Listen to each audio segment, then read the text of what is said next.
Hey everyone, thanks for joining us again at the Ministry Show. We're so excited to be here with you today. I'm here with Chris. Yay. Yay. If you've missed any of our previous shows, those are available to you online. And we really encourage you to sit down with your leaders, watch those, discuss them, and then make sure to do the action item that we provide each week as well. And we just finished talking about recruiting, and today we're going to continue with 5 habits. The next habit we're going to be discussing here is training. And you can see our outline for today's show. Really excited about this topic. Yeah, training is such a pivotal thing that we do in ministry. It really is helping people and welcoming them into what we're doing and how we're doing it. Those are kind of the cornerstones of training. But if we get into the habit of not doing training and just throwing people into ministry, it's really kind of unfair to be disappointed about the results that they bring if we don't take the responsibility into our own selves to train them on that. Matter of fact, I got a quick story about actually my best friend. We worked in the same community and we served at the same church at one point in time, which is where our friendship developed. But then I moved along to a different church. We continued our friendship, and ultimately we at North Coast ended up hiring Gary onto our team. Even with Gary, a close personal friend of mine that I knew had all the qualifications that we needed, when it came time to put him into ministry, I trained him. It was a little bit awkward, as you might imagine, but still there were things that he needed to know about the place and about how we did things that were different and a little bit nuancey different than where he had come from. So whether it's your best friend or somebody that you just met, we got to take the opportunity and we owe it to those that join our ministry team to train them. Before we get into the actual training, I want to make a distinction real quick between training and equipping. And the reason why is often they're used interchangeably. I want to give you the context of how Pam and I are going to be talking to you about training. And so I want to distinguish it from equipping. We need both, but they're really different functions. The first thing is that training is actually influencing future behavior. That's what we mean by it. It doesn't necessarily mean a meeting. It can be incremental or a whole bunch at one time. But the idea of training is before you start, I want to invest in you and I want to influence your future behavior. Equipping is making sure that you have the things that you need to do what I just trained you to do. Right. So equipping is different than training. I used to think they were kind of one and the same, but you're right. They're a little bit different in that equipping, you're going to provide them with tools. So whether that is a volunteer handbook, orientation, supplies that they need, name tags, whatever it is that you're going to equip them for the work of the ministry is going to be a different venue than training. I don't know if this has ever happened to you, but it maybe has. So I want to just have you get into your mind where you've had the responsibility to do something, might have been in church, maybe in a different job somewhere, and there was even pressure on you to get the job done. Yet you didn't have the right tools. You didn't have the right equipment to get that job done. I think of so many school teachers that I know. Yeah. That where budgets are being cut and things are really super tight, but yet they're passionate about what they do. Yes. So most of the school teachers that I know spend money out of their own pocket in order to get the equipment that they need, things that they need for the classroom, and so on and so forth. That's kind of an example of what we're talking about. And so in ministry, we don't want to put our people in the position of not having the items that they need, the equipment that they need to get the job done. So we'll talk a little bit more about equipping later, but for right now, we want to focus in on training as it relates to influencing future behavior. It's super important to have effectiveness in your mind when you're training and not efficiency in your mind when you're training. Well, why is that important? Because if I'm going to keep a staff member or volunteers over a long period of time, it really matters what they catch, not what I want to tell them. Matter of fact, I can remember going through an orientation training in a new job that was fire hose. And Every organization has certain buzzwords and certain vernacular that they use that's different than what you might know coming in. And the person in this particular training was going through, and if you could see the notes that they had and the list of things that we didn't have in front of us, but the expectation was that we would capture. There's no way. At least for me, this brain, it was virtually impossible. So they were trying to get through the training and move on to other important jobs of that day. Instead of focusing on the effectiveness, what does this person who I'm training, what do they understand so far? When we look at our training with effectiveness in mind, we can make sure that no matter what level a person's at, they understand what it is we're talking about. I think of when Jesus sends out some of his disciples, he gives them some instruction when he does so. He says, hey, go from town to town. If you go into a town and there's peace there, in other words, they receive you and they want to hear about what you have to say, enjoy it. Hang out with the people, stay there. But if people don't want to talk to you and don't want to receive you and are a little bit upset at you or whatever, then head out of town, kick the dust off, go to the next thing. Right. Man, that is so powerful when it comes to training people what they know, because they went into other towns and later in the scriptures, they're like, hey, we had some issues while we were doing what you said to do. We were trying to cast out demons and they wouldn't leave. Yeah. And then Jesus goes, oh yeah, well, here's what you need to know. There's some demons that only come out through prayer and fasting. Yeah. The point is this. They knew what they needed to know to go do what they were instructed to do, but they didn't know everything. Efficiency is trying to teach everybody everything. Effectiveness is teaching them what they need to know for now. And so you can be more thorough later, like this example from the life of Jesus as he was training disciples. But when we have people that are engaged in ministry, there's always going to be questions that come our way. So we can answer those questions when they come. And then let me just mention one more thing, and that is, as we're training people, there's kind of no way to get around this idea that a prophet is without honor in their own country. In other words, the pastor doing training in their own ministry.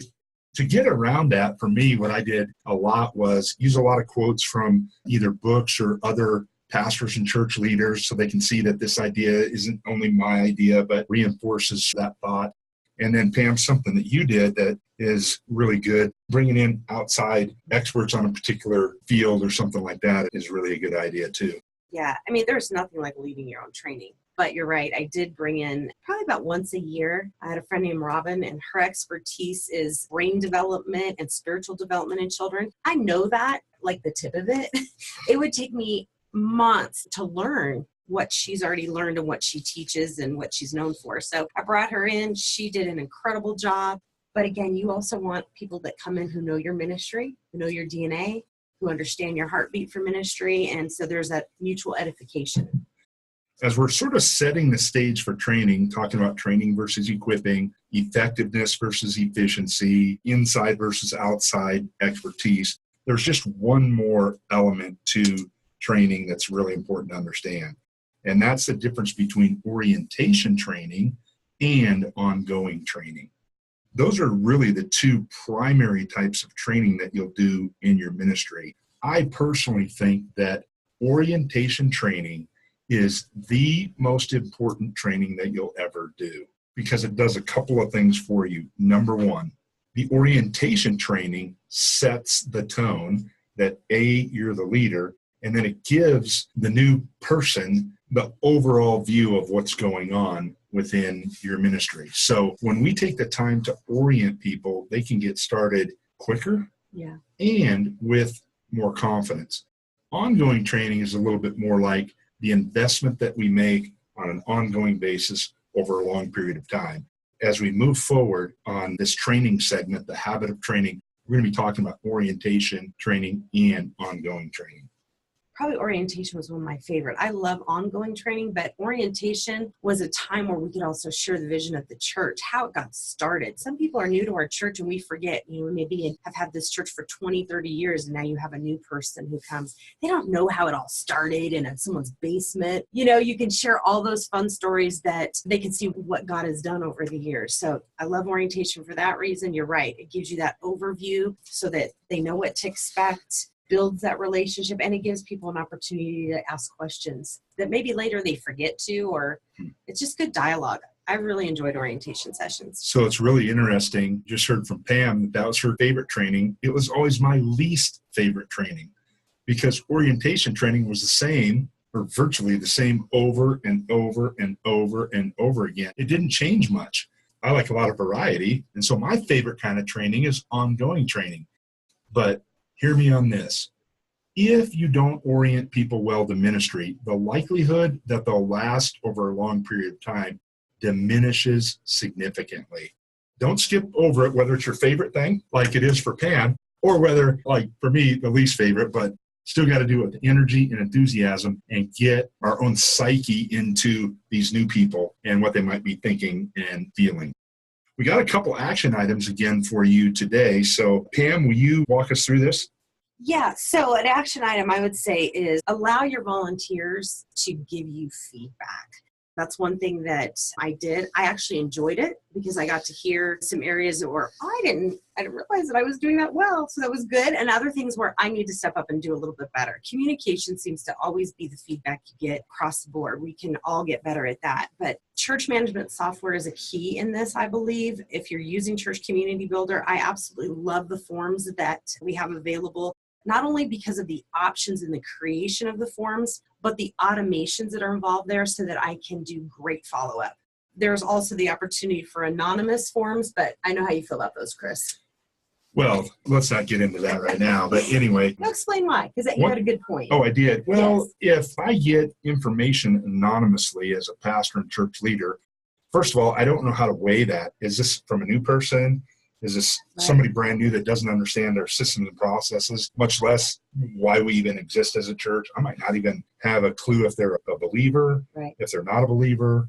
The other thing is, I don't know, are they already engaged in ministry? Are they engaged somewhere? Or are they wondering about ministry? So I don't know either of those two things. And then plus the biggest reason is I can't follow up. I know this when I ask questions, oftentimes I know what I mean to say. And what I mean to say and what I say are two different things, but then also what the person hears might be even different than that. So often there's gaps in questions that require a follow-up in order for us to really get to the crux of the matter. And if somebody is interested or concerned enough to ask me a question, I want to be able to not only answer that for them specifically, but then also follow up to see, is there more meaning behind that question? So I really want to honor that person by engaging with them. This action item that we want you to do is do a one-question survey. Initially, I would say do it with some of your volunteers or some of your church staff. Don't do it with everybody. Pick out maybe 10% of the people and ask this question. How well trained do you feel to accomplish the objectives that we have? Now, don't morph the question. Ask this question exactly as it's on the screen. How well trained do you feel to accomplish the objectives that we have? Because here's what we're looking for. You will have some people, as I have, by the way, say, oh, we have objectives. I have no idea what they are. Or trained. I've never been trained. I was promised maybe training before you were around and got thrown into children's ministry. That was my entry to ministry, by the way. You got there too, right? Yeah. Well, my entry was I didn't get trained. You know, there was no, it was like, hey, will you? Yeah, sure. I'll do that. And it's like, okay, go do it. And it's like, you're going to help me understand what to do or how to do it? Don't worry about it. Just get busy. My point is this, you're going to find out a bunch of information that will help you design, organize, and get you on the right track, not only for your orientation training, but your ongoing training as well. Yeah, I love that. And this is another reason why I'm saying don't do your entire ministry probably, but learn from a few first and then reinforce that with gaining more information. I just don't want you or me or others to get blown out of the water right away. So, is that enough on that? That's good. Okay, so then now let's go to the preview for next week. We are going to take a deeper dive into this orientation training. What's important to have on the agenda, why that stuff is important, and so on. So next week, orientation training, getting your volunteers off to a crackerjack start. Until next week, thank you so much for being part of the Ministry Show. We appreciate you. God bless, and we will see you next week here at the Ministry Show.